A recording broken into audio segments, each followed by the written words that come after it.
at the hill that covers the ancient city of Bethsaida. Ancient city of Bethsaida. And if you did not like the ruins, or if you thought that the ruins are not sufficient for you, you need to blame the University of Nebraska, Omaha. That's what they were able to excavate so far. This is what they were able to excavate so far. You know what they were still looking for? They didn't find yet? The synagogue. See? No synagogue been found. And for that reason, going to the synagogue today at Chorazin is very helpful, so you can imagine how the ancient synagogues look like. But what they did find, they found both New Testament and the Old Testament city. There was an Old Testament city here. So can I start with the Old Testament first?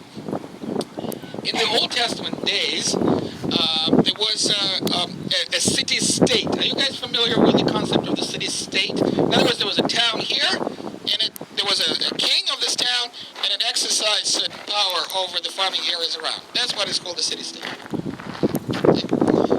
And the name of the city was not Bethsaida. It was called Geshur. Geshur. By this name, we know it from the Old Testament. And the reason it was called Geshur, the word Geshur means bridge.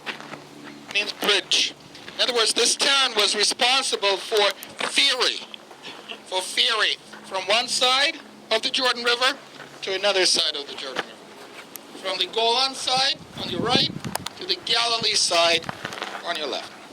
All right? And we are located here at the mouth of the Jordan River. Today, the Jordan River is very small. You've noticed that. But back then, it was much wider. And what, if you look around just for a moment, you see that valley? See this valley? It was all river. In other words, it was this mouth. The Jordan River is on your right. Oh, on my right, excuse me, on your left. Okay, and it goes down, and it was a wide mouth 2,000 years or 3,000 years ago. All right, and this city was a bridge town. The city was a bridge town that somehow controlled a ferry, or maybe there was a bridge or ferry of some kind from one side of the Jordan River to another side of the Jordan River, from the Golan to Galilee. Okay. And during the days of David, we know that David found a refuge in this town. Remember that he was on the run from, what's his name, Saul? Okay, and he was in different locations, different places. We met David today. Remember where? Dan. Yep, by the Jordan River. Remember at Dan.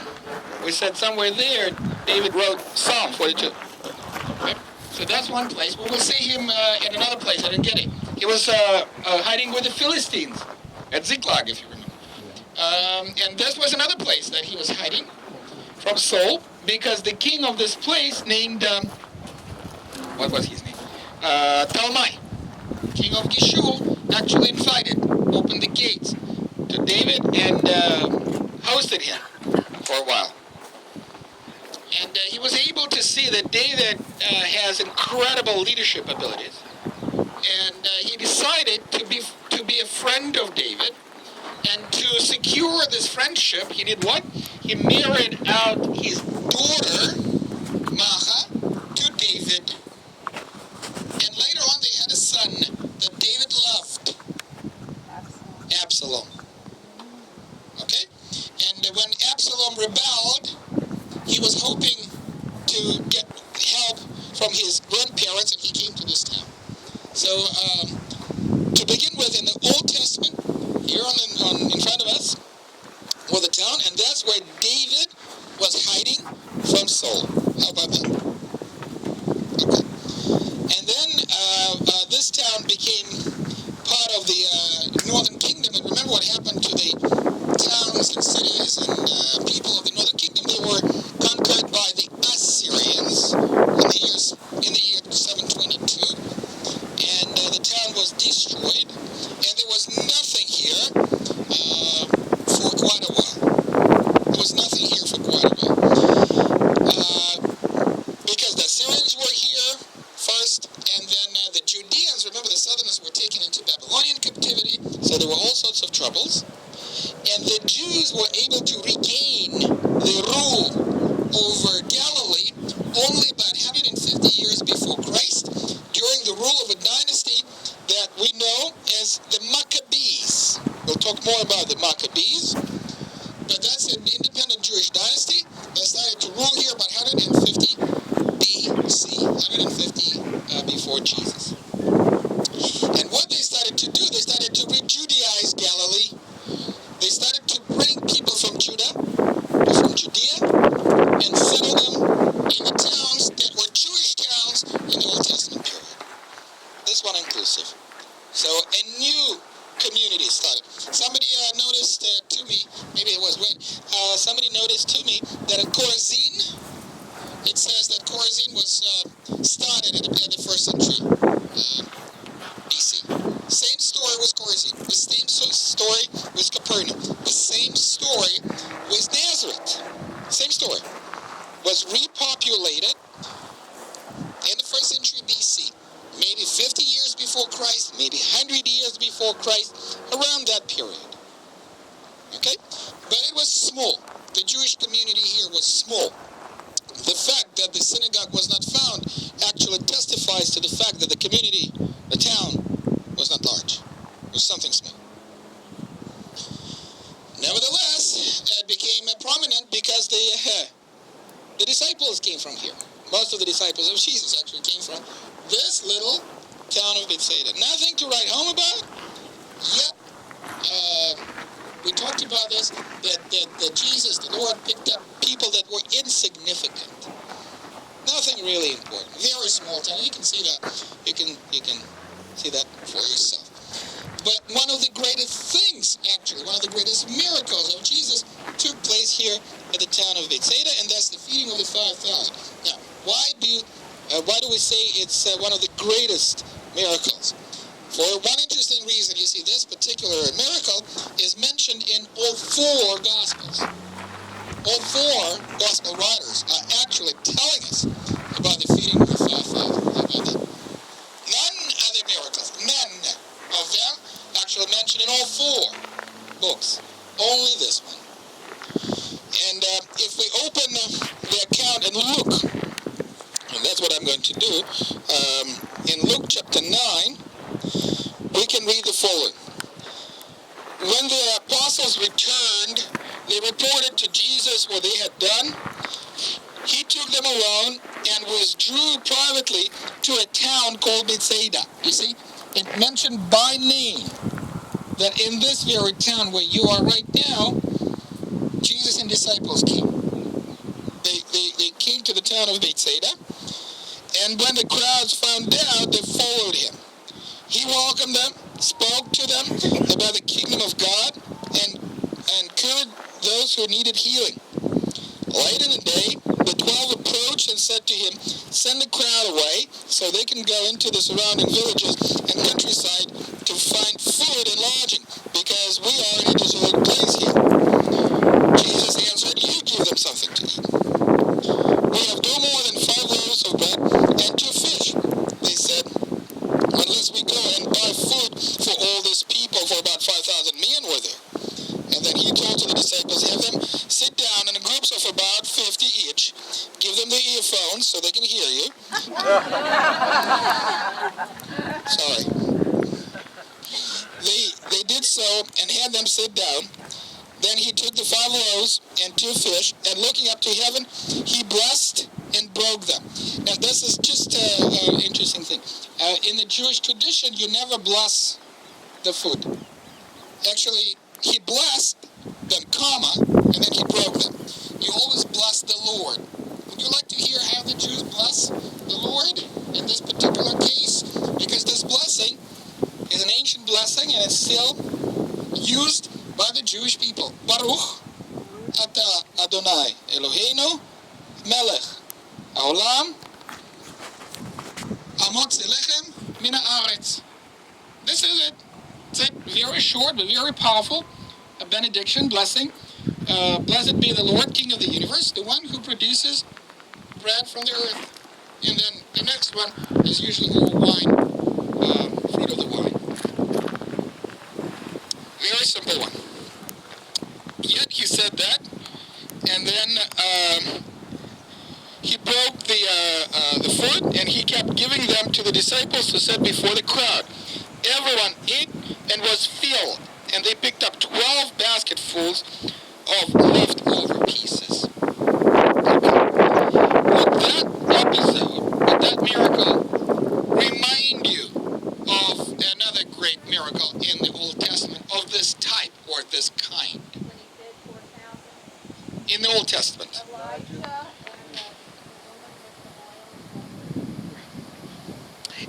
Close, but we need thousands. Manna from heaven. Indeed, this is something that should ring a big bell in your heads and the heads of the disciples.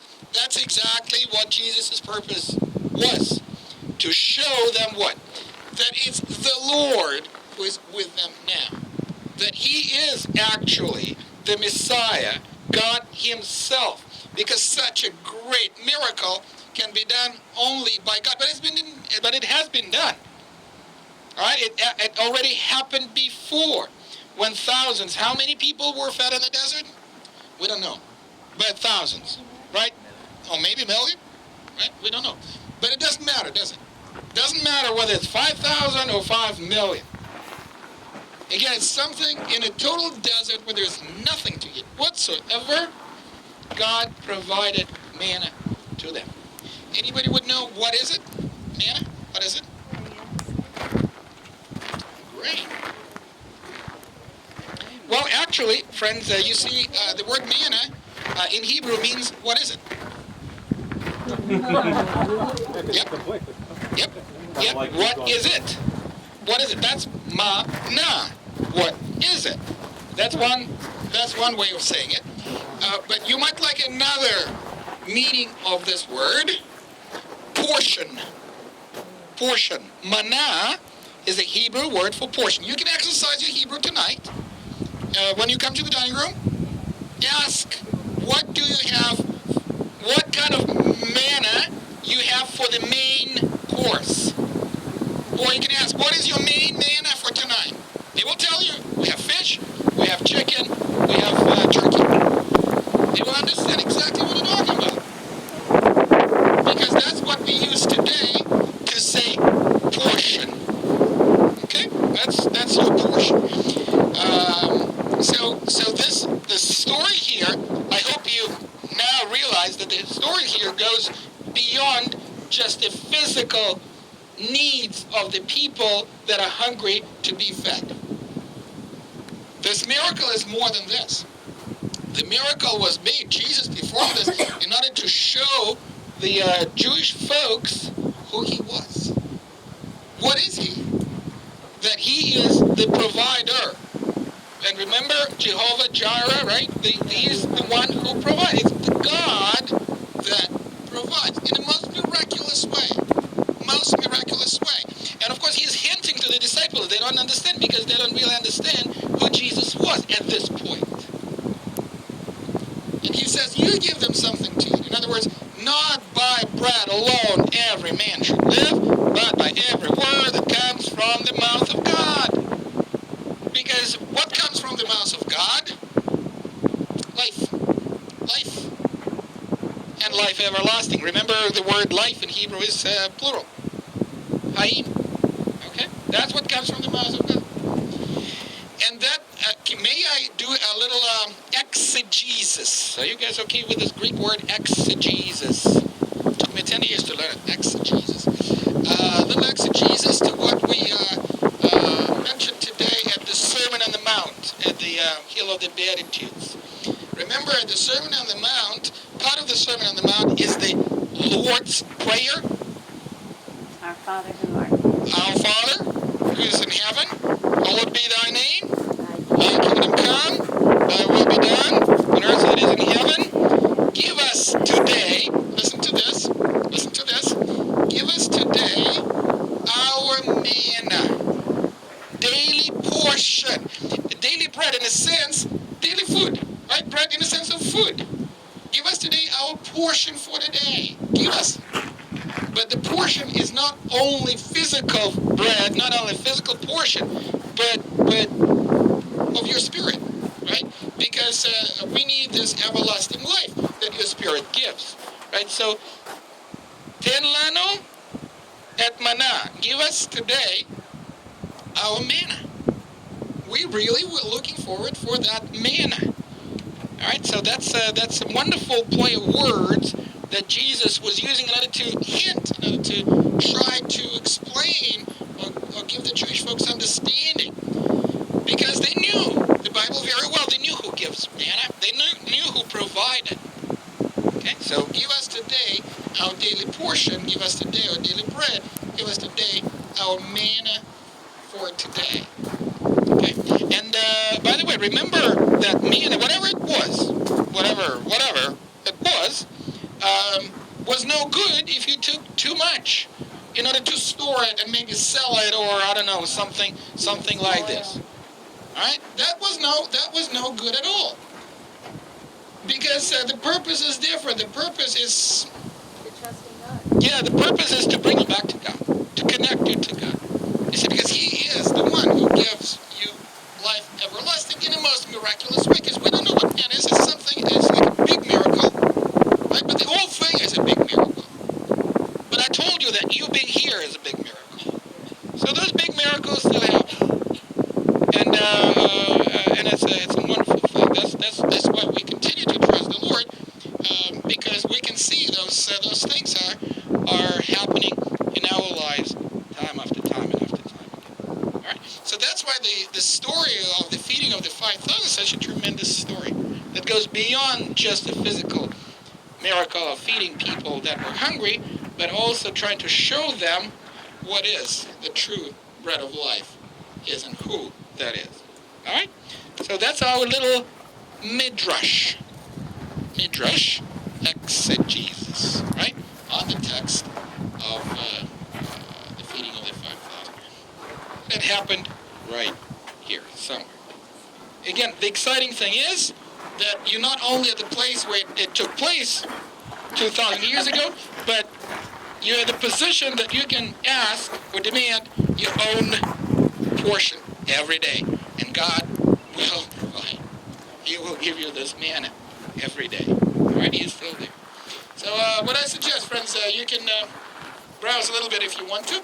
You can go back the same way you came. That will be New Testament route. If you want to go Old Testament route, go to the right.